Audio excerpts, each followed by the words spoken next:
Hey there, Layla. Got a minute to spare? I've got some thrilling news that I can't wait to share with you. Good afternoon. Sure, I can talk for a while. What's going on? Well, first things first. How's Stephen been? My son's been treating you well, I trust?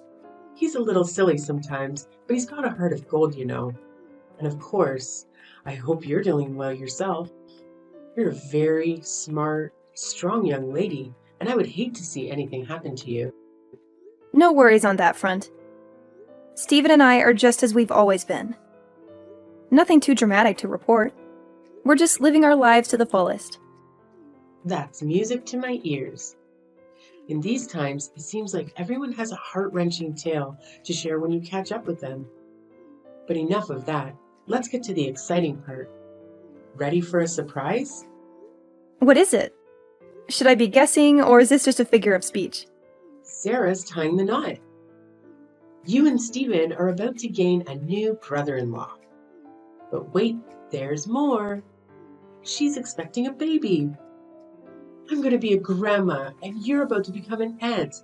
Isn't it just incredible? Sometimes I have to pinch myself just to make sure it's not all a dream. Wow, that is quite the news! I hope the wedding isn't too rushed for her sake. An unexpected baby is quite the life changer. Hopefully they can get married soon enough so they don't have to worry about any societal stigma. Yes, it's somewhat of a whirlwind wedding, as we used to say in my day. But what truly matters is this joyous new chapter unfolding for our family. Whirlwind wedding? Is that something I should be worried about? It sounds rather ominous. Oh no, it's just an old saying. It slipped my mind that you grew up overseas. Let me explain. Back in the day, if a man got a young woman pregnant, her father would show up with a shotgun and ensure they got married right away. Oh, wow. Well, as long as you're excited about this, and so is the groom-to-be. Anyway, that really is fantastic news, and I'm genuinely happy for you and Sarah. Can you believe it? The girl's already 4 months along. They took their time deciding what steps to take next. We need to find her a dress that'll accommodate her growing belly soon, because it certainly isn't getting any smaller. Oh dear! Well, I'm sure there are dressmakers who specialize in such situations. You must be over the moon about the upcoming wedding. Absolutely. There's nothing quite like seeing your daughter walk down the aisle as a bride. And I hope someday that you'll get to experience this joy too, dear Layla. Speaking of weddings, we expect you and Stephen at the ceremony. Of course, wouldn't miss it. It's such an overwhelming feeling of joy that brings tears to my eyes. It reminds me of when I first held Stephen in my arms. I can only imagine how that feels. Could you do me a favor and pass on this news to Stephen? Once we sort out all the details, I will forward them to you. You know how he struggles with texting, and I don't want to disturb him at work or during his time with you. He'll be thrilled to hear he's going to be an uncle. Good morning, Layla. How are you today? I'm still over the moon about the news. But let me get to the point. What did you tell Stephen about the wedding? He called me last night, and I was expecting him to be ecstatic, just like us. He was furious. I've never heard him talk to me like that. He wasn't just angry. He was confused and outraged even. He asked if we were joking with him. What's going on? Good morning, Tiffany. That's very odd. I didn't notice anything wrong with him. Actually, now that I think about it, I heard some yelling last night when I was in the bath, but I thought it was just the TV. Or maybe Stephen getting excited over a game, as he usually does. But that must have been when he called you. He didn't say anything to me about it. This is news to me. That doesn't make sense. I'm his mother, and I know when something's bothering him. All I did was share the news about the wedding with you, so something must have gone wrong somewhere. Are you sure you didn't say anything weird to him? Even by mistake?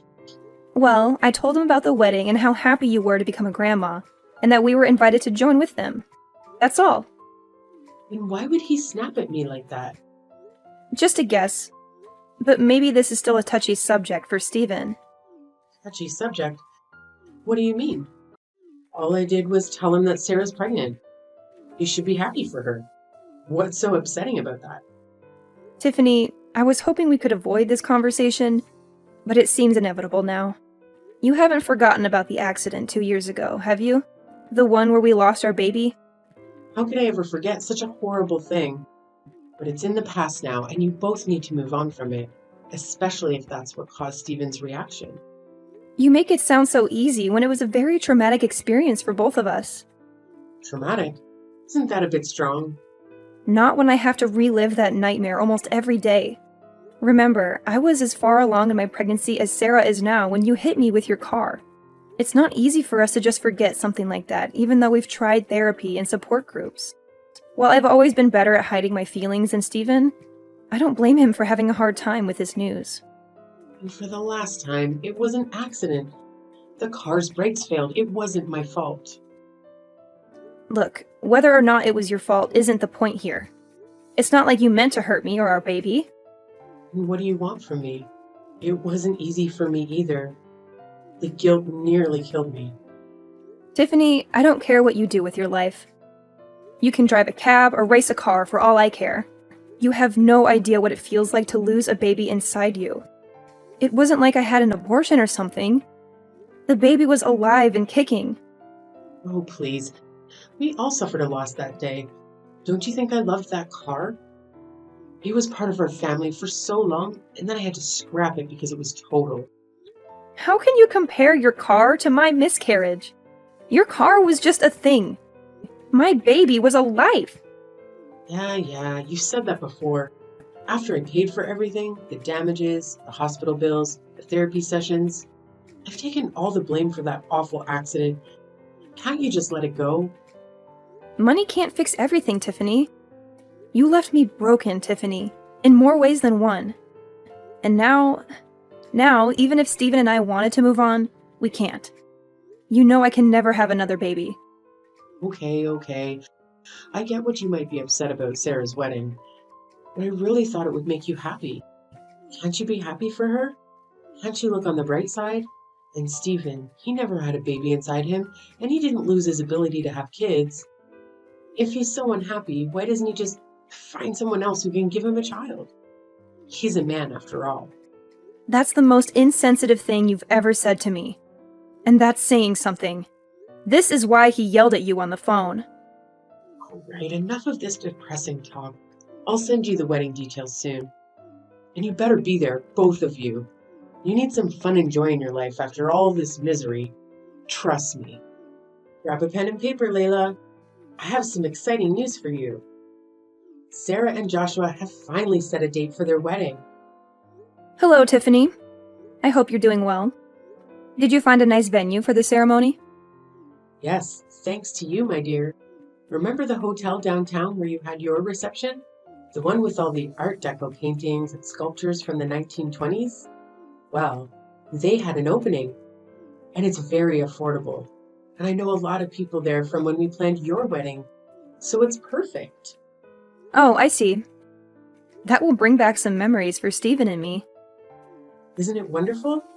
Anyway, this is going to be a small wedding, so we're sending out fewer invitations. Which is fine by me. Wedding invitations can be so expensive. And it's still so much fun to plan a wedding, even a small one. It's one of the best parts of being a mother, don't you think? I suppose it is. So, when is the wedding? It's going to be the first Sunday of next month. Mark your calendar and don't forget. What's wrong? You don't have any work that day, do you? You know we talked about this a few weeks ago, but it seems like you're being very insensitive right now. What? What are you talking about? Oh, come on, not this again. How does this have anything to do with that accident that I've apologized for a million times? You're being ridiculous, dear. Just tell me what it is. You think I'm being ridiculous? Really? You're the one who keeps making it harder for us to move on. That day you picked because it was cheap and convenient. That's the day my world fell apart 2 years ago when you hit me with your car. Oh, is that all? It's just a date, dear. Don't you think it's time to make some new memories on this day? It's not that simple, Tiffany. You can't just erase what happened. The fact that you can't even remember, it's unbelievable. Oh, please. You're impossible to please, aren't you? Maybe if you could talk about something else besides your miscarriage, you might be able to move on. Didn't they teach you that in therapy or support groups? Or did you skip that session because you were too sad after looking at your calendar? You have your whole future ahead of you, Layla. You're only hurting yourself by living in the past like this. Better be careful where I seat you at the wedding, or else your gloomy mood might ruin everyone's happiness. Living in the past? If our baby had survived, they would still be a toddler today. How can you expect me to forget that? I'm starting to wonder if that accident damaged your brain too. I had a great aunt who had a lobotomy, and she was just as stuck in the past as you are now. Move on for your own sake. Every word you say hurts me more than the last. Great, now I'm responsible for your misery too? That's really unfair of you. You're the one who's at fault here. Moving on means finding peace. And that's why I've tried not to fight with you. Even when you ignore my pain or insult me, I still try to be civil with you. The last thing Steven or I need is more conflict over something that was an accident. So there you have it. I'm full of grief and anger, but I choose to treat you kindly, even if I don't feel any warmth towards you. Well, aren't you a saint or something? Probably wanted me to praise you, but all I feel is a headache coming on. Anyway, let's drop this depressing talk or your sadness will rub off on me. I want both of you at the wedding, no matter how you feel about the date. And do me a favor, don't wear a black dress. It's a wedding, not a funeral. Howdy, Layla. I'm not catching you at a bad time, am I? Hi, Tiffany. And no, it's a perfectly fine time to talk as any. What a pleasant surprise. I was worried you might be tied up with work or something. Not exactly. I mean, I'm working from home, but it's not super high priority at stuff at the moment. Oh, good. I'm glad you're free. That's one less thing I have to worry about. Is everything okay? Well, Sarah and Joshua just moved into a house. Perfect to raise the baby in. And of course, it wasn't cheap. That's why I'd really like for them to have a nice wedding gift that's going to help them along the way, you know? Sure, I can understand that. Anyways, what I wanted to ask is if you still had that money set aside from the settlement for you know what. What? Well, I was thinking of putting it to good use, so we have the funds to get them something really nice and memorable. You know? You didn't spend it all, did you? I haven't spent a single dollar of it. Don't worry. I've been saving it for a very special purpose I like to call revenge. Revenge? You better not mean against me, my dear. Is there something else I should be setting my sights on? If so, I'm not seeing them. You even know what the word accident means anymore? Or have you completely brainwashed yourself? Besides, no matter how badly you want to hurt me, it's most certainly not going to bring your child back. All you're going to do is reopen those old wounds of yours with that kind of thinking. You say that despite doing everything you can to stop me from being able to heal properly. That's why I need to get back at you. Not to make myself feel good, but to allow Steven and I as people and as a couple to move on with our lives. As a couple, please don't tell me you've roped my little Steven into all this too. My daughter-in-law betraying me is one thing, but to think that you've turned my son against me? I didn't turn him against you. You turned yourself against him with your horrible mindset, words, and actions. I'm the wounded one. But you've hurt him badly, too. That man has been grieving with the worst kind of pain and loss imaginable. And you act like he should just grow some thicker skin about it. I don't want to hear how you feel as a mother when you took away my chance to be a mother of my own and his chance to be a father. So, I've paid the settlement. I paid your bills. I've begged time and time again for your forgiveness. How is this not over yet? I've been able to move on from things just fine somehow, while you two seem to relish being emotional black holes. You haven't moved on because you never cared to begin with. You were more upset about your car than you were about the baby, after all. I want you to look deep inside yourself at whatever shriveled up excuse of a heart you have inside your chest, if any, and really think for a second. Do you honestly believe that to me, as the years would be enough time to erase the pain caused by losing a child? Whatever happened to the old saying, time heals all wounds? I figured you would pull out something weak like that. You've already made up your mind, haven't you? As long as you've paid us off, your hands were free of any blood. That's what you think, isn't it? Well, newsflash, Lady Macbeth. You might as well have just wiped your hands with a fat stack of cash and tried to hand it off to us. So no, I don't want to wipe my tears with your blood money. And I didn't even want to use it at all, unless it was to get revenge on you. Why do you insist on going on and on about revenge? Enough posturing. If you want to run me over yourself to set things straight, then just do it already. Don't worry. I've got bigger plans than just making you live through my pain.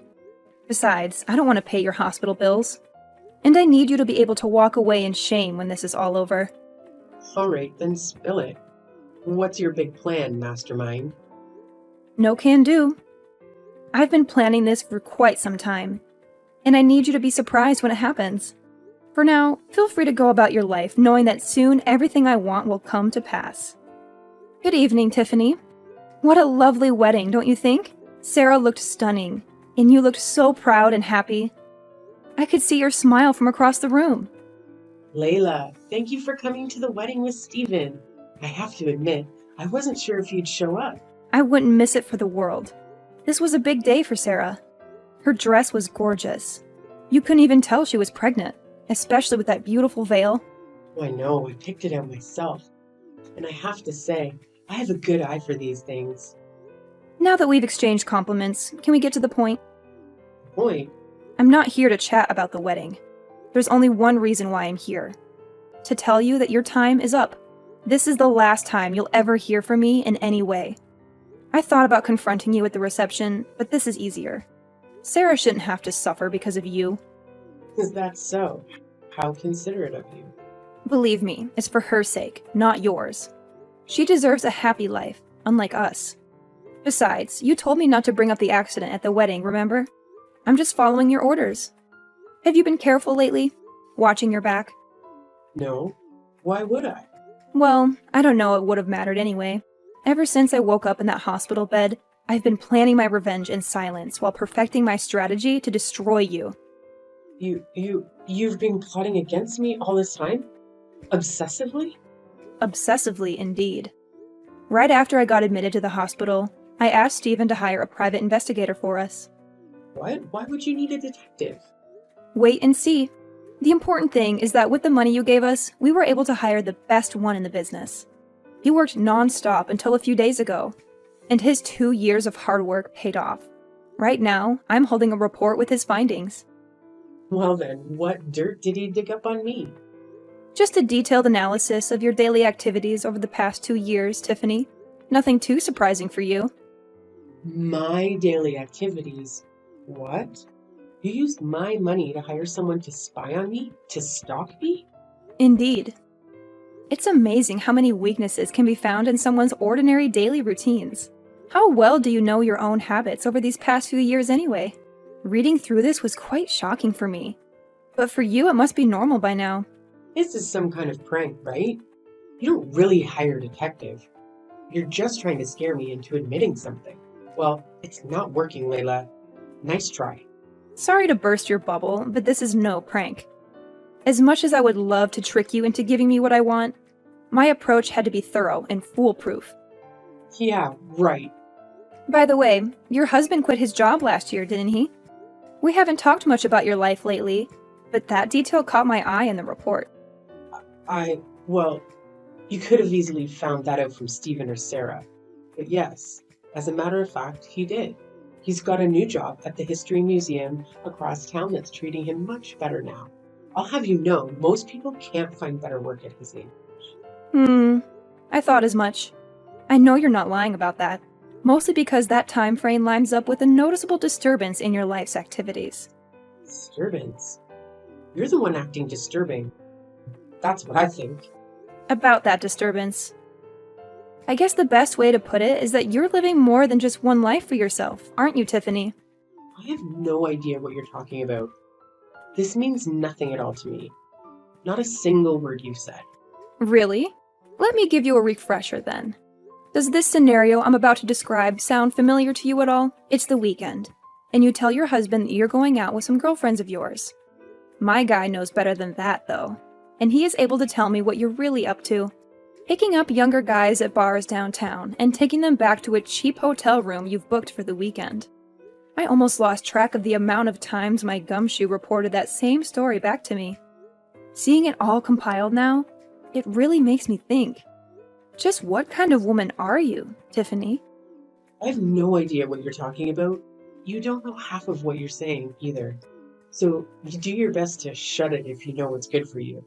You're just saying a whole lot of nonsense you have no way of proving. Oh, you can rest easy on that front. The detective supplemented all of these with write-ups of your dirty deeds with equally dirty photos. Photos? You know, I always thought a woman of your age would know better than to do something this rash and thoughtless. Or that you'd at least be smart enough to cover your tracks. These photos are unmistakably you, though, and you've got nowhere to hide now. I haven't done anything wrong. Sure, you have photos of me with some guy, but you have no idea what my intentions were. Oh, I don't think it takes much for me or anyone else to piece that together. I definitely don't need to hire a detective to have a theory or two.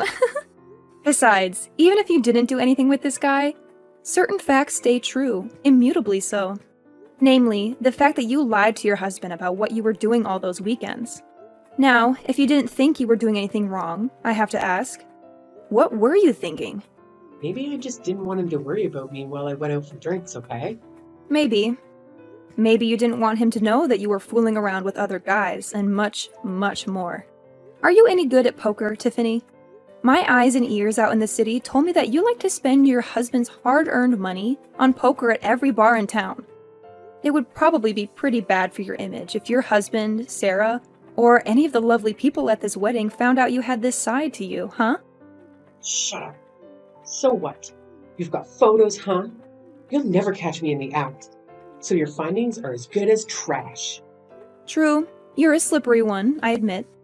A lesser detective wouldn't have even caught a whiff of this. You gave me enough money to destroy you, though. The truth is, whether or not I catch you red-handed, once the information gets out there, you're going to be in the hot seat regardless. The dirt I have on you doesn't just muddy your reputation, it completely spoils it. I'm warning you. If you don't stop this, I'll block your number. I mean, go for it, I guess. That's not really going to stop me from sending all this to your husband, though. You wouldn't dare. He doesn't need to know a damn thing about any of this. This is just between you and me, isn't it? Like you said, no one else needs to get hurt. Really? I was sort of thinking he had a right to know that his wife is not only unfaithful to him, but routinely lies to him about that and her habit of throwing his money away. Telling him just seems like the responsible thing to do from my perspective. When I said I didn't want to hurt Sarah, it was because I wanted this day to be special for her. If he found out, there's no way he'd do anything short of divorcing me, though. That's a good point. You and I both know there's nothing he hates more than a liar and a backstabber. Just imagine how he'll feel when he finds out how long this has been going on. I know you're a gambling woman, but I wouldn't bet on the odds of him staying with you if I were you. How would I be able to live without him? That's impossible. You can't do this to me. Yeah, without your husband's money, you're flat out broke, aren't you? I would offer to give you the money you used to settle with us back, but wouldn't you know it? I spent it all on that detective. Please, I'm begging you. Whatever you do, don't tell my husband. Don't tell Sarah or anyone else. Please. Your demands are getting less and less practical by the second, Tiffany. How am I supposed to just keep your secrets for you, Stephen and I already know, so what's the harm in letting your daughter in on the fun too? They're all going to figure it out sooner or later. You're wrong. They don't have to know a thing. Not as long as you can stop it, right? Wrong. I don't care about protecting you. Not after what you've done. You haven't protected us after all. Rather, you've tried to throw us into the deep end and watch us flounder time and time again. This is revenge, plain and simple. Not for the accident, but for how horribly you've mistreated us these past few years. Me, Stephen, your husband. Speaking of which, it really does seem like fate that it would all unravel on this day. Unlike you, your husband is well aware of the importance of this day, seeing as he calls us regularly to check in and support us emotionally. He's coming by today to observe the life of the baby we never had as a family. You wouldn't know much about grief, though, unless it was about your car, I guess. He's coming to you? Yeah? Do you have a problem with that? It's already so late in the evening, you know. And besides, if he's going somewhere, I thought he would tell me about it. Right. Because you're always so truthful with him about what you get up to when the sun goes down. Well, why not hitch a ride with him in that case? Maybe he'll even let you get behind the wheel. It might be a tough sell for him, though, because he remembers everything about what you did on that horrible, tragic day. If you do, you won't tell him, right? You wouldn't do something like that if I came, right? He just told me he's getting ready to come, so he'd better make up your mind quickly. All right, I'm coming, I swear. Please, whatever you do, just don't tell him. I'm begging you.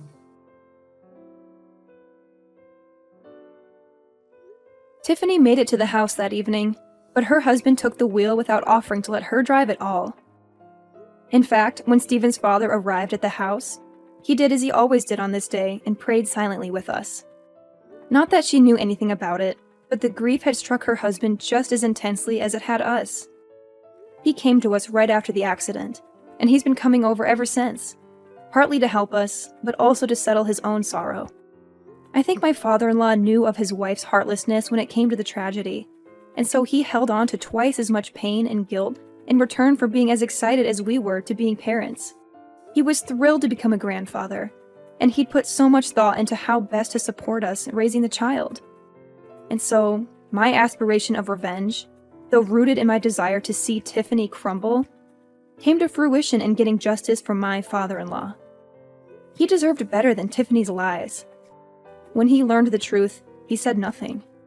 He drove home with her in silence and divorced her the next day. He's a man of few but powerful words. I can't imagine his anger and disgust. He called me a few days ago to say the divorce was done, and Tiffany was living in a dump near her poker clubs. We gave him and his lawyers all the evidence we had. She didn't even fight back. Now he, Stephen, and I are free of her dark shadow. I listened to your voicemail. Mom, I don't understand. The wedding is today. Why are you not coming all of a sudden? Don't sound so upset, honey. Your father and I don't feel well today. What? What do you mean? A wedding is really stressful for the bride's parents. There's so much to do and so much pressure. We have to greet all of your guests, even the ones we don't really know. And we have to be so careful with our guests. Weddings are so formal. When you really think about it, it's too stressful. We really don't have any other choice than to miss it. Are you serious? You don't have another choice? I'm your daughter.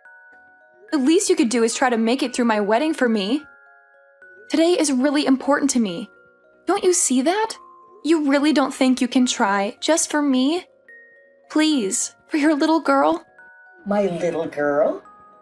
You're my child, but honestly, honey, you aren't exactly little. You let yourself grow up into such an unattractive young woman. Your sister Elizabeth, she really took care of herself. She's still our cute little girl, even now. You, on the other hand, not so much. Excuse me? If Elizabeth was the one getting married today, I think we would feel up to it. She's a model. She would make such a beautiful bride. It would be like a dream to see her in a wedding gown. I know we would feel so proud to give her away in front of all our family and friends. But it isn't Elizabeth's day, is it? It's yours. And you are not going to make a pretty bride, that's for sure.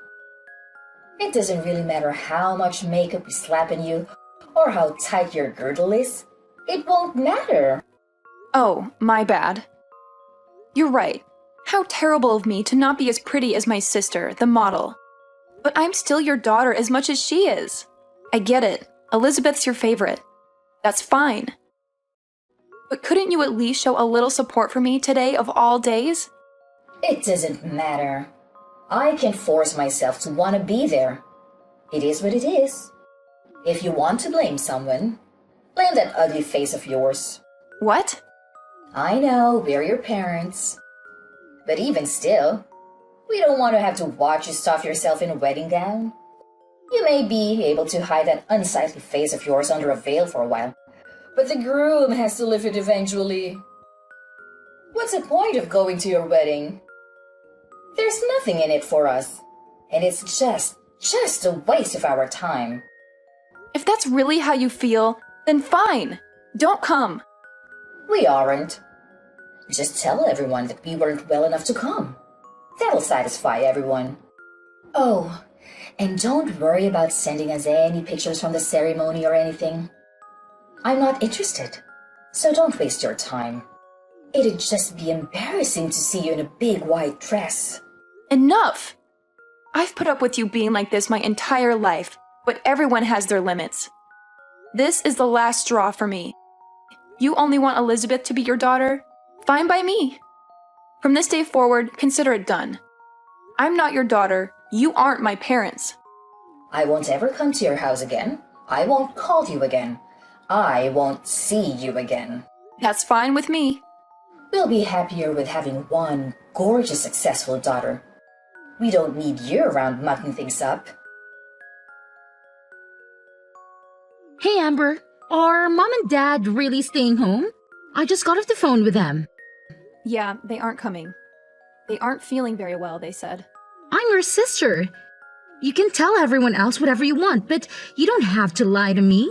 I don't know why they're being like this or what exactly is going on, but they said they didn't want to come. They said they didn't want to, brother. They told you? To be totally honest, they asked me to skip it too. They said I'm just so busy with my modeling job that I shouldn't stress myself out. They told me it would be okay for me to just skip your wedding. You're kidding. They seriously told you that? I can't believe it. Obviously, I told them no. There's no way I'm doing that. Of course, I'm coming to your wedding. I can't wait to watch you say I do. And we're going to dance and party hard after. Can you even imagine? I've never skipped my big sister's special day. Thank you, Elizabeth. That means a lot to me. Even if Mom and Dad won't come, it's going to be all right. If I have you with me, it's still going to be a good day. You shouldn't have to say thank you for that. I wouldn't miss it for the world. I want to tell you that I'm really sorry, though.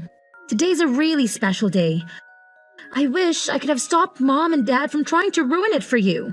Don't be silly. It isn't your fault. You have nothing to apologize for. I can't help but feel responsible. Ever since they started modeling, Mom has gotten so weird. I think that's when it all started. She fawns over me and acts like I can do no wrong. And she's become so mean and cold to you. I feel like it's somehow my fault. Don't feel bad. It isn't your fault. They're just getting caught up in the moment. They're happy because they're the talk of the neighborhood now. Now that you're modeling, I'm becoming a little bit famous. They feel like they're celebrities in their own right. You haven't done anything wrong. But where is she even getting off on insulting you? You're cute too. Look at our faces. All the parts are practically the same. We look a lot alike, I think. When I go to work, they spend hours putting me through hair and makeup. That's where most of the magic really comes from. That's the only real difference that I can see. That's sweet of you to say, but I don't think so. We're more different than you realize. Besides, I could never get all dressed up like you do when I go to work. I'm a pastry chef. My hair is always just up in a messy bun and I don't wear any makeup at all. I think Mom and Dad think I've just let myself go and don't make any effort in my appearance. I don't think they're interested in someone like me. Or at least the person they think I am. Ah, so frustrating. It's okay, really. I have a wonderful and supportive sister. That's all I really need. Besides, you know what I would rather have at my wedding? Instead of my parents sulking and complaining on the front row, I get to have my beautiful sister standing beside me. I know that I get to see her smiling face when I say I do. And I get to hug you and dance with you at the reception. It's going to be a happy wedding for me. Leave it to me, Amber. I'm going to keep you smiling the whole night. We're going to celebrate. Oh, I got an idea. Since Mom and Dad aren't coming, it is okay with you if I bring my manager and a friend of mine? I've always wanted them to meet you and they can fit Mom and Dad's seats. Really? Yeah. You know how I always ask you to have some of your beautiful cakes or pastries delivered when we have a shoot? You make the best sweets. They're always so perfect, not too sweet, not too savory. Perfect texture. They're so good. Everyone loves them. I have one friend in particular that always loves them and can't get enough of them. He's always saying he wants to do an article about you and your work in his magazine. Wait, really? Yeah, you made your own wedding cake, didn't you? I told him you were going to do that and he thought it would be a cool thing to cover. I just never wanted to bring any of my work friends around Mom and Dad, especially Mom. You never know what she's going to say. I know it wasn't right of me to tell him no without asking you, but I couldn't bear to bring them when I thought Mom was going to be here. Oh no. Don't worry, you made the right call. You and I both know they would have forced themselves into the article somehow. There's no way Mom would be able to keep it to herself. They'd ruin it for sure. And they've both gone on and on about how they want to meet the people you work with. They won't let it go. Exactly. I'm glad you saw that. Believe it or not, they want to try to start their own modeling careers. I'm literally scared to ever let them meet my manager. I think it would be so embarrassing for everyone and it might be bad for my career too. That makes sense to me. But if Mom and Dad aren't going to be here, I was thinking I could give them a call and see if they come. My manager is really cool. I know he'd want to come out and celebrate with us. He's always talking about how when you belong to an agency, you're all part of a big family. And he says that makes your own personal family important too. It's basically a policy for the agency to always make sure our families are taken care of too. If that's how it is, go ahead and give them a call. I don't mind at all. We have an all-inclusive package with the venue, and they really went overboard with all the food and drinks. It doesn't matter if we have some extra people come. They account for that. I'll tell the staff to make sure there are extra chairs and seats available. Awesome! I'll call them right now. I'll let you know. Honestly, I'm pretty sure they're in the office today, so that means they are super close by. I'm also positive they'll be able to make it. I feel so lucky. I'm getting to have my wedding with people who care about me. I'm getting an article printed about my work in an actual magazine. I'm going to get to meet the people that take care of my baby sister every day, too. What a roller coaster. I went from being sad to realizing this is going to be one of the most amazing and unforgettable days of my life. Sweet! She texted me that. They both can make it, even my manager. They'll be here before you know it. I can't wait for you to meet the two of them. Thank you so much. I've got to start getting ready, but I'll see you at the venue. What do you think you're doing? In the middle of my wedding, too? You already canceled. What do you want all of a sudden? You finally answered your phone. The staff won't let us come into the venue. Tell them to let us in, Amber. We decided we should come to the wedding after all. Excuse me? We heard everything from your auntie. How come you're being interviewed? What's going on? I'm sure the person interviewing you will want to talk to us too, of course. Oh, of course. You only came to get something for yourselves. Why am I not surprised? Our oldest daughter is a famous pastry chef, and our youngest is a model. They're going to want to talk to the parents that raised such amazing women. I know they'll have questions for us. We made sure to look our absolute best. Obviously, they'll want to photograph us too. I don't mean to be rude, but this is where we're having my wedding. If you're just here to try to get an interview, then please leave. You should just be glad we showed up to your wedding, you ungrateful cow. We brought you a little wedding gift. It's some cash. Is that enough to get us in? Excuse me? When we get interviewed, we want to make sure they know we came to celebrate you and that we were very generous to you. You ugly thing. I want them to know how generous we really are. Now hurry up and tell the staff to let us in already. Your parents are here to celebrate with you. Let us in this minute. Who do you think you are? What? You said you're my parents. But that's funny because I could have sworn we both agreed that I don't have parents just a few hours ago. So you can go ahead and leave now. I have zero reason to let you come in. Oh, come on, Amber. Don't be silly. What on earth do you mean you don't have parents? I'll say it one more time. I don't have parents. I told you, you crossed a line. I'm no longer your daughter, and when I think of my parents, it's no different than thinking of someone who passed away. You can't be serious. Oh, but I am. All you are doing is disturbing and irritating the staff. Please leave. If you don't leave now, I am going to have to call security. And if necessary, we will call the police. Wait just a moment. I told you, your father and I want to be a part of your special day. Don't you think it's awful to kick us out on such a special occasion? Awful? Didn't you say you didn't have any interest in seeing me here today? You didn't even want to see a picture of me in my dress. Don't you think you're the awful one to say all of that to me, and then to still show up? You have a lot of nerve thinking you can pull this crap with me. How can you say that to your own mother? Also, I know you were hoping to try it again in that interview, but it's already over. They did a really amazing job. They got some beautiful photographs of the cake and of the wedding party. They didn't want to interrupt the actual ceremony, so they thanked us and left as soon as the interview was over. What? It's all your fault we didn't make it in time. If you would let us in as soon as we got here, this wouldn't be happening. We would have been able to meet them and get our picture in the magazine too. That's never going to happen, you jerk! Who are you calling a jerk? You wretched girl! How can you speak to me that way? You're right. This is the last straw. You aren't our daughter.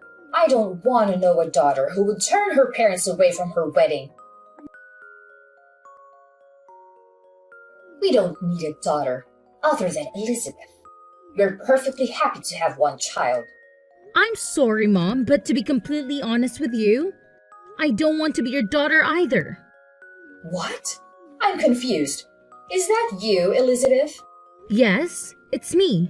I'm holding Amber's phone. I tell you what, if Amber isn't going to be your daughter, then I don't want to be either. I love my sister. I'd rather stand by her and keep her in my life. What are you saying, Elizabeth? Don't be ridiculous. I'll never forgive you if you abandon us. I don't care if you forgive me or not. That isn't important to me right now. You never treat us the same. Parents should love their children equally. Who would want their parents to treat their sister like that? That's not fair. What are you saying? I know it's perfectly normal to love people differently. You love different things about each person. But you two are something else. I've never heard of anybody canceling all their daughters on her wedding day. It's unbelievable. It's one of the worst things I've ever heard in my life. It's so off-putting and rude. I can hardly stand it. Why are you getting so upset, Elizabeth? Your father and I have done everything we can for you. We always put you first and told on you. If your sister wants to be angry, I can understand that. But you have nothing to be upset about. You can't be that dense. You think I like being your little pet? I've never asked for any of that. I never wanted you to love me more or treat me better. And you don't even love me like a normal parent. You just suffocate me and harass me. Do you really think I never noticed how differently you treat Amber and I? Or that I wanted that? Every time you treated me kindly and pushed her down, I found nothing but contempt. I've gotten angrier and angrier by the day. I didn't know. No, you should have. I warned you. And you always said that my sister put me up to it. But she didn't. I was telling you how I felt from the bottom of my heart. You never listened to a word I was saying. You were always so mean to her. Even though she's your own daughter, you've done nothing but make her life harder. You don't understand anything, do you? But we were always so good to you. You're our beautiful little girl. We always let you know how wonderful you are. Sure, I'm pretty. Who cares? My sister is wonderful too. Even now, you aren't listening to me. You don't get it at all. I should disown you after all. Thanks for letting me know I'm making the right decision. I won't see you ever again, not over my own grave. Why are you being like this? I've signed up for a big contract. I'm going to be really busy in the future. I'm glad this happened today so I had the chance to set things right. You're no longer my mother. Dad is no longer my father. We are done. I won't ever come home again, either. Don't say that. Wait just a moment, please. I'm sure your job is very important. But you can't be too busy to see us. Not just us, but for all of our family and friends. Everyone in the neighborhood. It's important to them too. What's this? Suddenly, you aren't going to be supportive of my work? Don't you always talk about how much you have to endure to support having such a beautiful and important daughter? Well, of course we support you. But how can we support you if you won't see us? I'm begging you. Don't abandon us. Come see us soon. If we don't have you, what would we tell everyone? How could we tell our neighbors? We're so proud of you. We wouldn't be able to brag about you anymore. It's a funny world we're living in. My fans have never met me before and they all support me completely. They just see me active in social media and send me so much love. It really keeps me going. They always support me from behind the scenes. They're truly there for me and I can feel it. My fans can love and support me from afar, and my parents can't even do that. You say you won't support me if you can't see me or show me off to your friends? But we aren't the same as your fans. We're your parents. We gave you life. We raised you. You aren't my parents or my fans. What's that supposed to mean? Real parents wouldn't hurt their daughters like you do. They wouldn't withhold love from their own children. And fans don't make it about themselves. They love and support you for you, not for themselves. All you care about is making sure the people around you think you're better than them. That's it. You just want little dolls you can control and show off to everyone else. Where is all this anger even coming from, Elizabeth? I know you're really busy with work. Is it all the stress you're under? Why don't we just calm down and talk this out? I've already made my decision. If nothing else, this conversation has made it for me. It's over. There is no way I'm ever seeing you again. I will never come home. I will never call you. I will never be your daughter again. What?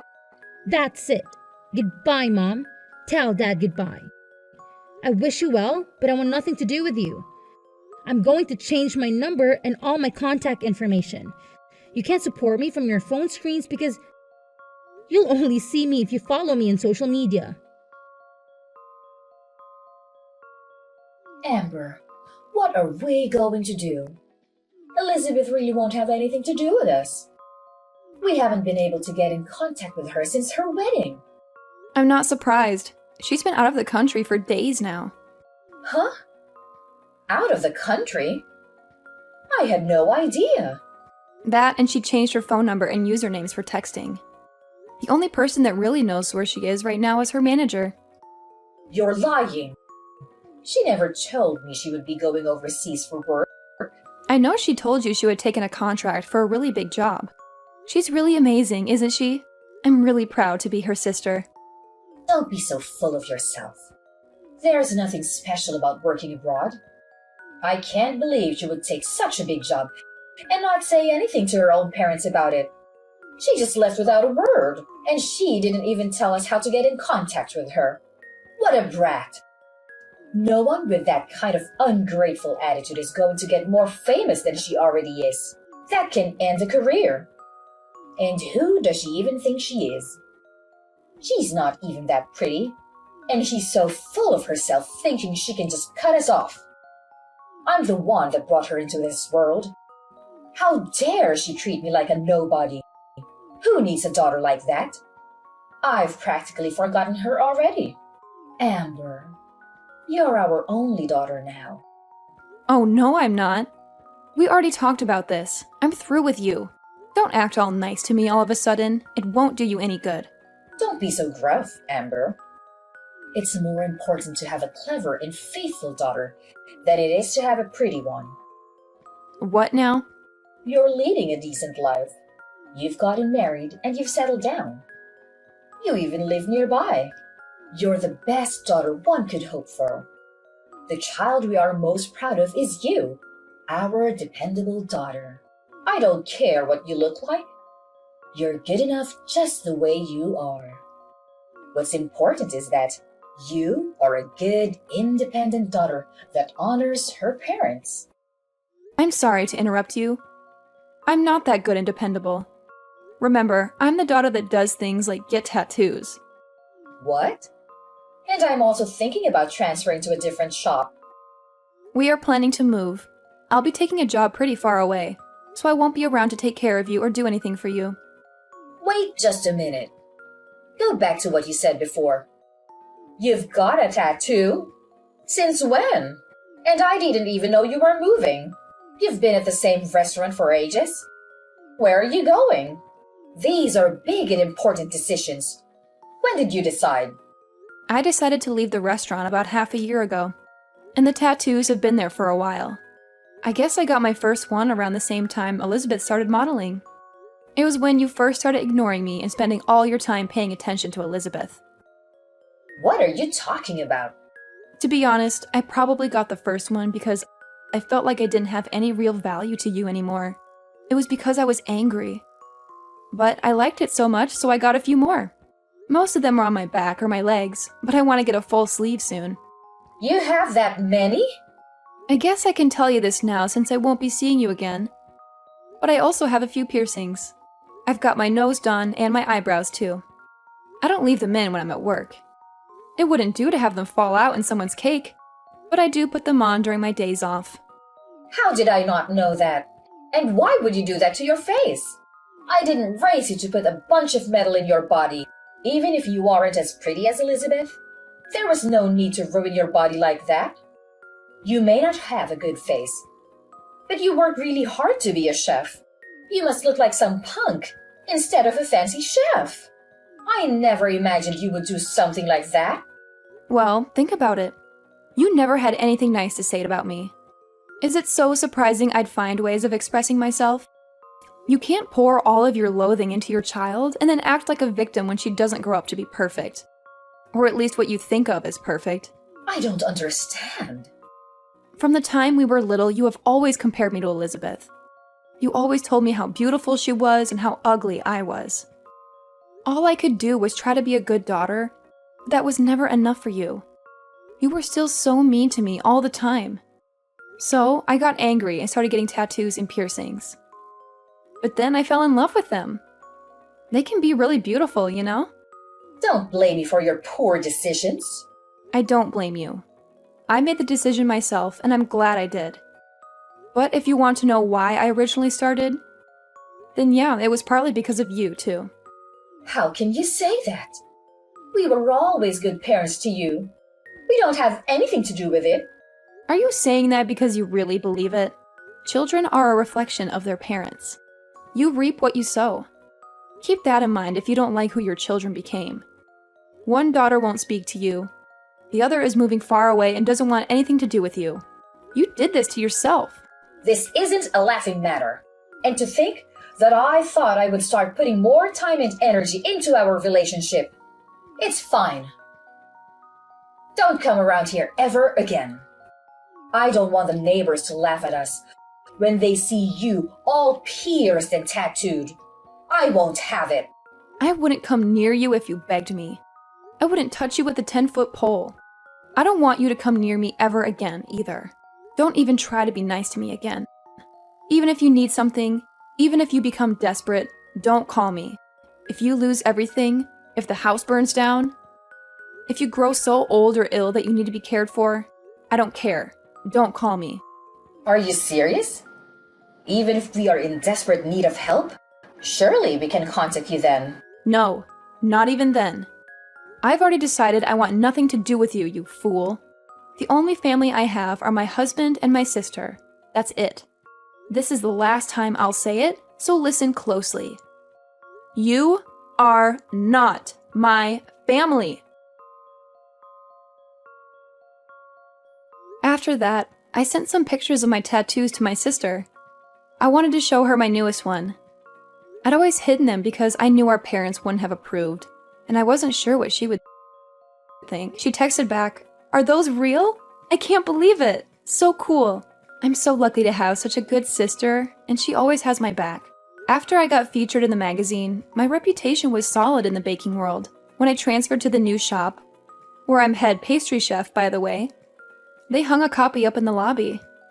They were popular before, but the waitlist to get in was weeks long after that. My mother, on the other hand, is living her worst nightmare.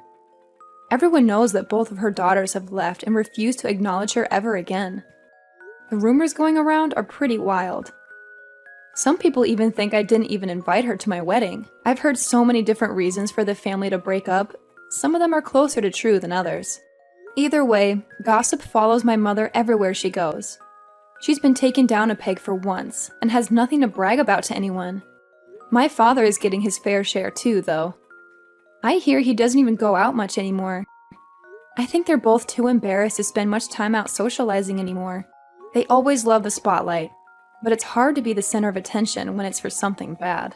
Well, well, well, look who's here. How dare you attempt to lure my son like that? A girl from the countryside, lacking a proper education, dares to envision marrying into my family? Do you genuinely believe that someone who works as a hired dishwasher, stuck at the sink all day, can become my daughter-in-law? Can you explain to me what you bring to my son's life that justifies him throwing away his promising future for you? Hello, Skylar. I'm a bit confused. We only just met for the first time. Why do you hold such animosity towards me? Besides, I only came to greet you as Kai's girlfriend and never mentioned anything about marriage. Also, it's true that I work as a dishwasher. But is that something to be ashamed of? I earn my own money, enough to sustain myself. There's no need to belittle and insult me like this, is there? Oh, you still have the audacity to be here and preach about life? How dare you be so disrespectful to me? Who granted you permission to address me like that? Refer to me as Miss Johnson and show me the respect I deserve. What an uneducated girl you are. Are you actually proud of your menial job? How much do you earn in a month? Is it sufficient to indulge my son in the lavish lifestyle he deserves? Or is it the other way around? Are you still asking my son for money to cater to your own needs? Of course. Looking at the outfit you're wearing today, it must have drained a considerable amount of my son's bank account, right? Let me tell you, my son might be blinded by your facade and fail to see your scheme to exploit him for his wealth. But I'm different. You won't deceive me so easily. I apologize, Miss Johnson. I must have misunderstood when we first met. You did indicate that it was fine to call you Skylar. However, there appears to be a miscommunication. Since the time I've known Kai, never once have I asked him for gifts or money. And this dress I'm wearing is a birthday gift from him. You're such a naive girl. I only said that you could call me Skylar because I believed you hailed from a well-off family, or at least held a respectable job. Discovering that your parents are simply farmers doesn't change my opinion of you as a mere working-class individual. Oh, I see. You're a dreamy country girl, aspiring to find a handsome and charming guy in the city, right? You plan to gradually take over my son's possessions, the entire house, and eventually bring your parents here while kicking me to the curb, don't you? I figured it out now. And that dress you're donning is the proof, isn't it? I'm having trouble grasping your point. Why would I resort to such deceitful tactics? While it's true that my family isn't swimming in wealth, my parents always emphasize kindness and decency. Moreover, the idea of relocating to this bustling city has never crossed my parents' minds. So your concerns and somewhat delusional assumptions are unfounded. In reciprocation for the dress Kai gave me, I used half of my monthly wages to purchase him a fine watch. A fine watch, you say? Do you think I'm a fool? I'm certain it's just a discarded timepiece you stumbled upon and got fixed for a few bucks. Or maybe you even pilfered it from customers at your restaurant. I know money-driven girls like you would surely opt for the cheapest options. You claim I'm concocting scenarios and weaving tales. Who do you think you're fooling? I discerned your conniving plan when I heard the story of how you first met my son. How on earth could such a coincidence exist? What are you even talking about? I never buy low-quality items for Kai, and I certainly don't steal from anyone. And as for that incident when Kai was attacked and robbed in the alley, it was genuinely coincidental that I was there. Is that so? Then tell me the whole story. Because Kai only mentioned that you were the one who rescued him from the robbery. At first, I felt gratitude. But as I've come to know you better, I can't shake the feeling that this might have been some sort of setup. You see, part of my job as a dishwasher includes taking out the trash at the end of the day. On that day, while doing my usual routine, I overheard cries for help and sounds of a struggle coming from the end of the alley. Despite being scared, I felt that not intervening could lead to someone's death. So, I played a recording of police sirens and carried my pepper spray with me. Thankfully, the robbers were frightened off by the sounds and ran away. Then I called an ambulance for the man. He was still conscious when he got into the ambulance and explained that he was working away from home, and he didn't want to worry his mom, so he requested my assistance in getting to the hospital. Kai truly is a dutiful son. But why didn't you leave once you took him to the hospital? Why did you stay around, so Kai could see you? Kai had lost consciousness due to the injuries, including a blow to his head that caused bleeding. The hospital was short on blood, and since I have type O blood, I chose to donate to help Kai. Plus, he needed someone familiar during a minor surgery, so I had to claim to be his girlfriend. Considering he had no one else by his side, I couldn't simply abandon him. Thus I stayed and cared for him for several days. Ah, now I see it all. It's all part of your scheme, isn't it? There were no real robbers. They were your accomplices. You targeted my son, knowing he was about to be promoted to company director. Hearing that Kai frequently visits your restaurant and interacts with clients there, you realized he earned a substantial amount of money, making him a prime target. So, you orchestrated a plan. You hired thugs to stage an attack, posing as robbers, and you were lurking nearby. Then swooped in, pretending to rescue Kai. You used his hospital stay to manipulate him, pretending to be caring and sweet, and eventually made him fall in love with you, didn't you? I'm utterly baffled by your accusations. I can't even fathom what you're talking about. Crafty as a fox, aren't you? If I hadn't seen through your deceitful plan today, what else might have you done to ensnare my son? Were you planning to trap him, get him drunk, manipulate him into impregnating you so you could force me into adopting a grandchild? Let me be clear, you better stay away from my son. I won't allow you to set foot in this house again. Miss Johnson, I've tried to be patient and respectful, considering your role as my boyfriend's mother and your status as an adult. However, there comes a point where I can't tolerate baseless accusations and disrespect any longer. I never intended to get close to Kai with any ulterior motives. Everything I've done for him was out of simple kindness, something anyone would do in the same situation. I've never probed into Kai's work or financial situation because I love him for who he is, not his possessions. I implore you to stop belittling and demeaning me. You're not my parents, and you have no right to lecture me like this. You're such a wicked girl. How dare you raise your voice and insult me like this? Weren't you taught even the most basic manners by your parents? I can't believe my son is so blindly in love with you, refusing to end this relationship no matter how much I advise him. So, I suppose I'll have to pay a visit to your parents and ensure they properly re-educate their daughter. You really shouldn't speak so ill of my parents, especially when you're acting just as uncultured. If you want Kai and me to end things, have that conversation with your son. Don't bother me any longer. While I do love Kai deeply, enduring this baseless slander isn't worth it. I'd rather forsake love than endure this unjust insult. Ah, now I see. How foolish of me. How could I expect someone as money-driven as you to relinquish your dreams of wealth? Well then, let's try a different approach. Let's both take a step back. I'll give you a sum of $20,000, and in return, you'll break up with my son and go find another affluent man to latch onto. Think about it. The current situation is tense for both of us, right? My son will be irritated and resentful that I'm thwarting his so-called true love, while you won't manage to secure any of this family's assets because I'll make sure they're kept out of reach, via salaries and property ownership papers. So, why don't we strike a deal and find the best path forward? Isn't $20,000 a generous offer? Just imagine how many dishes you'd need to wash to earn that much money. Have you even read any of my previous messages? Why do you always assume that girls like me from the countryside move to the city just to snag a wealthy husband? Do you believe money can manipulate me?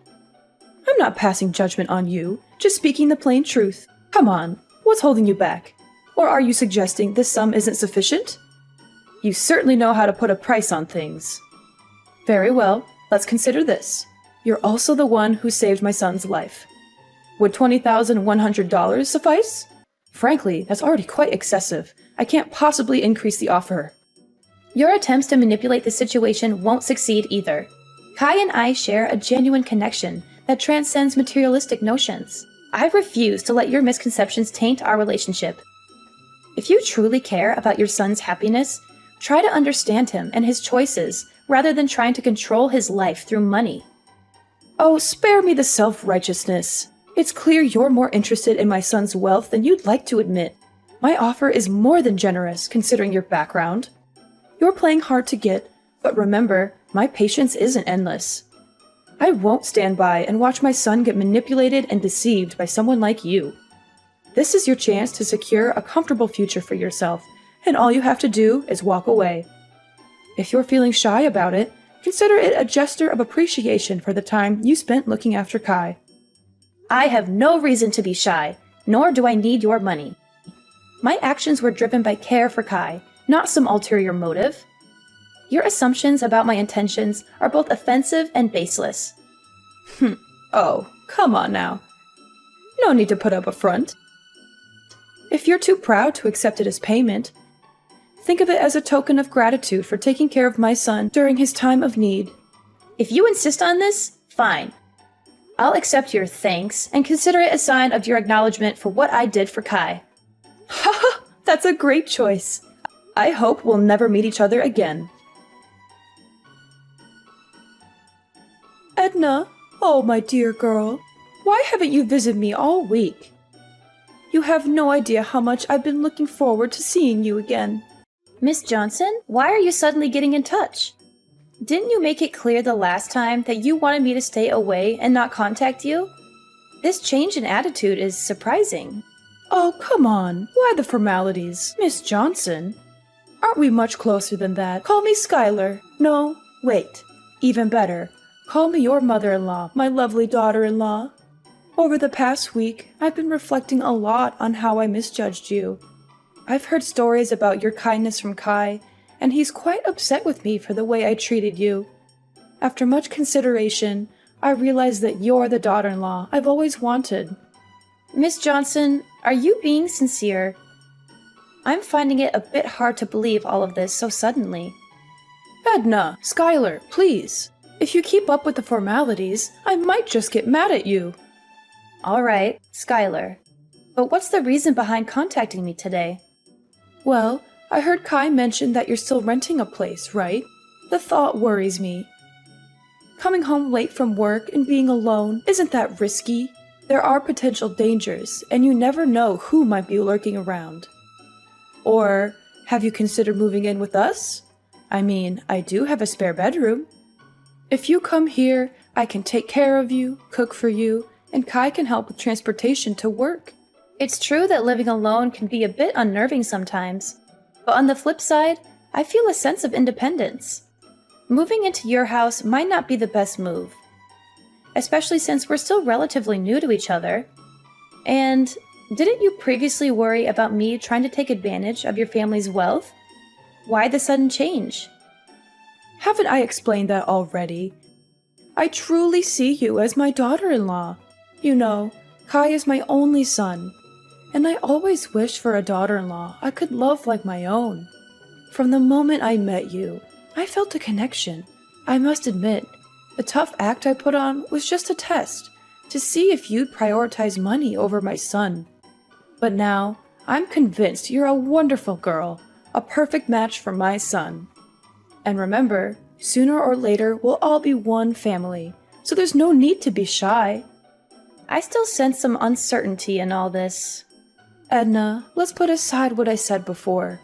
It's something all mothers do, just a protective measure to ensure their child's happiness. Trust me, Edna, and don't worry about my earlier words. Move in with us, with me and Kai. Do you know how much it pained me to notice calluses and roughness on your hands when I touched them? Living on your own, you might not be taking the best care of yourself, right? Besides, you've mentioned your love for Kai before. Wouldn't you want a more committed relationship with my son? Skylar, I appreciate your apparent change of heart and your offer, but I must admit, this sudden shift in attitude raises some suspicions. I need time to process everything. Don't be so cautious, dear. This is an opportunity for you to secure a better life. You'll be embraced wholeheartedly into the family. Now, on to another matter. You've won a fortune, Edna. What are you still doing, toiling away at your job? Why not indulge in the luxury your winnings can offer?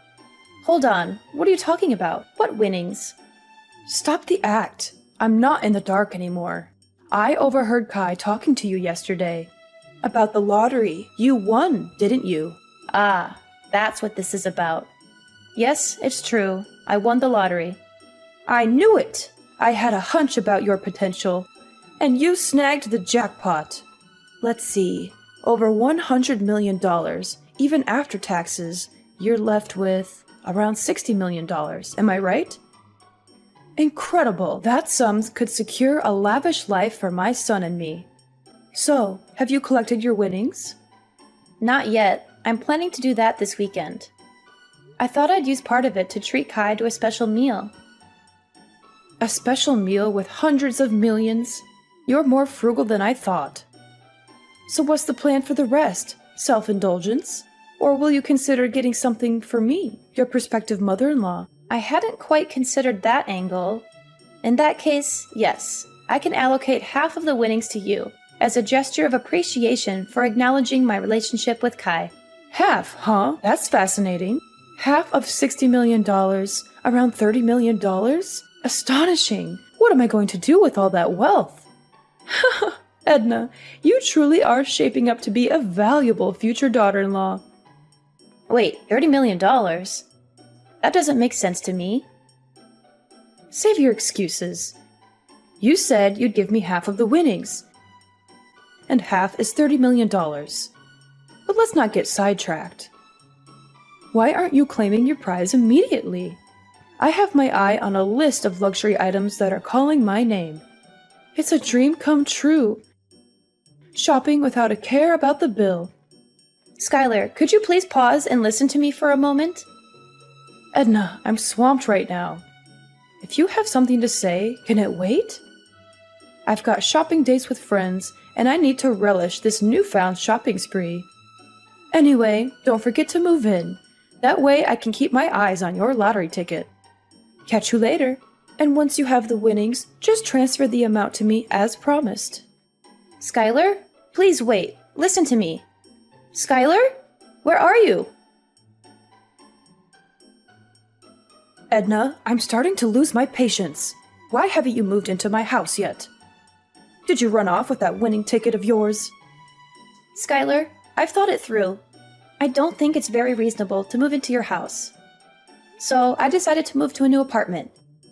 You don't have to worry about me. This apartment is very safe and also very close to where I work. You have to move back to my house immediately. You're a scheming woman. When you have nothing, you cling to my son, do everything to please me. So now that you've won the jackpot, have you already started giving up your acquaintance with me? Or is it that you have money now, so you despise my family? Unacceptable. I see through your game now. You must be regretting that promise you made to split the money with me. That's it, isn't it? You're hiding, hoping to avoid your commitment. No, Skylar, you're misunderstanding. I didn't even second guess it. I don't mean to despise or shirk that promise. Actually, I just finished claiming my reward and was about to text you. Oh, really? My lovely, beautiful daughter-in-law. Do you know how long I've been waiting for you? Hurry up and transfer the money to me. Do you know how much I was looking forward to it? I even made a deposit to buy a supercar and a villa. And to celebrate, I even booked tickets to invite my friends to travel to Europe. Tomorrow is the day to pay the remaining debts. But fortunately, my lovely daughter-in-law has already transferred the money to me. A life of wealth and fame is about to come to me. Oh, I don't think you can do that much with just $300. I have already transferred the money to you. You can check if you have received it. Oh, of course, it will do many things. That's an amount that even in my dreams, I never thought I'd get. Oh, wait, Edna, you seem to have made a mistake here. You were supposed to give me $30 million, not 300. Looks like you missed a few zeros already. Give me my money back now. Ah, I see. Or is it because the bank doesn't let you transfer such a large amount at once, so you have to split it up into so many transfers? If so, why don't you just give me a few $1,000s for such a meager amount? Actually, I transferred the exact amount I promised to give you, didn't I? half of the winnings. That's $300.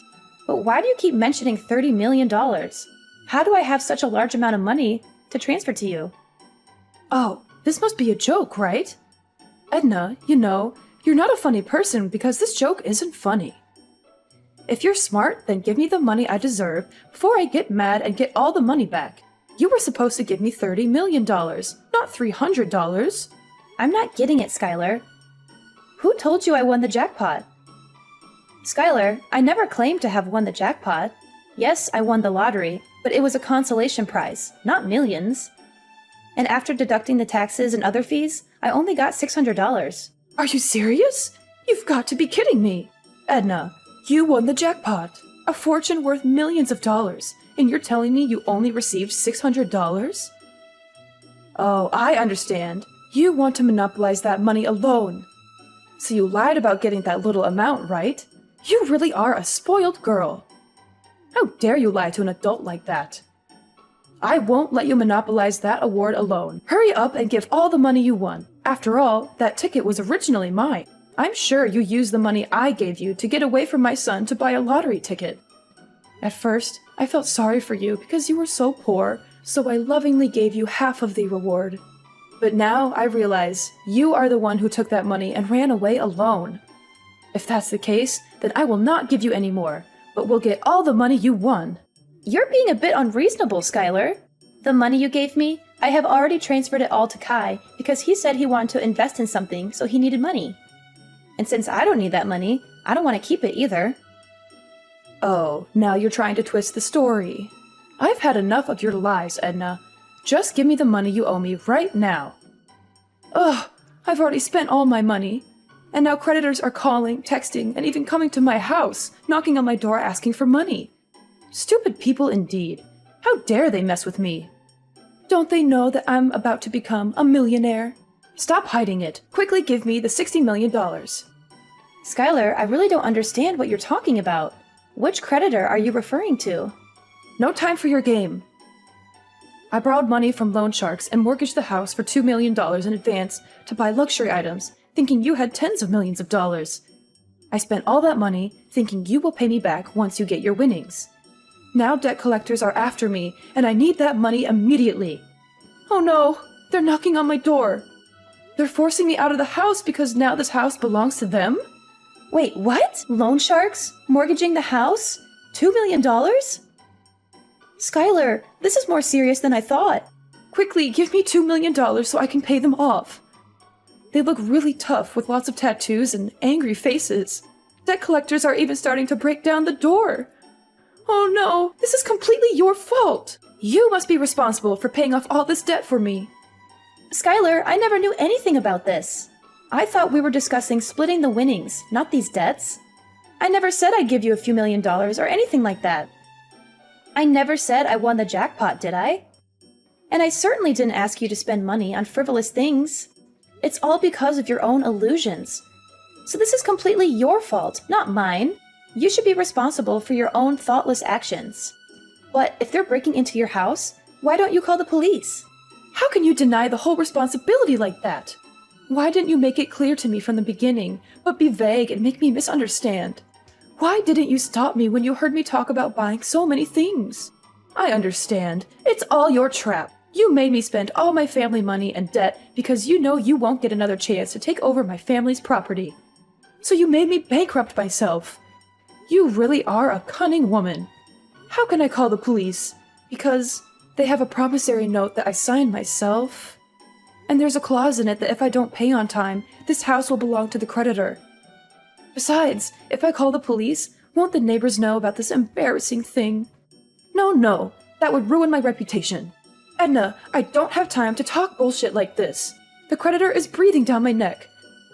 I need that money now. Don't you dare call me names, Skylar. I won't take responsibility for your mistakes. You took advantage of me just like you thought I was using you. You have no idea what responsibility means, do you?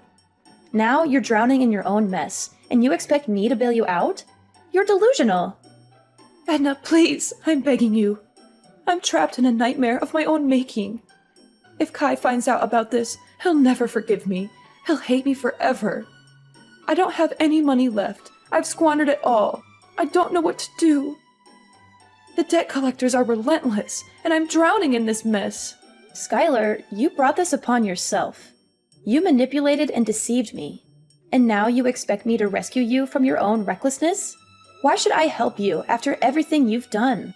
I know I don't deserve your help, Edna, but I'm out of options. If you pay off this debt, I promise I'll make things right. Please help me. I'll accept you as my daughter-in-law. I'll change. I'll become a better person.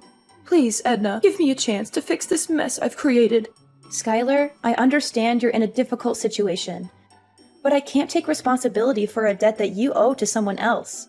This is a situation of your own making, and it's not my place to fix it for you. You need to face the consequences of your actions and find a way to resolve this on your own. Skylar, I've already made my decision. I don't intend to be your daughter-in-law. Our interactions have shown me that our relationship wouldn't be healthy. Your constant criticism, disrespect, and attempts to manipulate me are not qualities I want in a mother-in-law. Edna, please! I'm terrified right now. Debt collectors are at my door and they're looking for me. I'm hiding under the bed as I'm texting you. They're demanding the money and I don't know what to do. I'm scared for my life, Edna. Please, you're the only one I can turn to. In a desperate attempt to help Skylar, I made the difficult decision to call the police. Despite the risk, I believed it was the right thing to do to ensure her safety. However, as the police intervened and the situation was diffused, Skylar's reaction was far from what I had expected. Instead of gratitude, her words were laced with anger and blame, as if I had betrayed her in some way. Kai, who had been informed of the unfolding drama, was disheartened to learn the truth about his mother's actions. He was furious, not only about the financial mess she had gotten herself into, but also about the years of mistreatment and insults she had directed at me. The realization hit him hard, and he chose to distance himself from his mother, leaving the house and cutting off contact. Skylar's pleas to Kai for help fell on deaf ears. The bond between mother and son was irreparably shattered by her actions. As time passed, the weight of her financial troubles grew heavier. She lost her house and all remaining possessions, a harsh consequence of her reckless decisions and refusal to take responsibility. On the other side of the spectrum, my relationship with Kai flourished. The truth had brought us closer, and his unwavering support was a testament to the strength of our connection. We faced challenges head-on, communicating openly and honestly about our feelings, doubts, and fears. Maybe we weren't swimming in dough, but our love bank was full. Kai stuck by me like glue, and we faced life's curveballs together. Days turned into years, and we kept on chugging. We learned that love's not about luxury, it's about being there for each other. Our story turned into this epic of ups and downs, learning to stand our ground, and most of all, realizing that love's the real deal. So, what's the takeaway from this roller coaster? Well, life's like a box of chocolates. You never know what you're gonna get. But sticking together through thick and thin,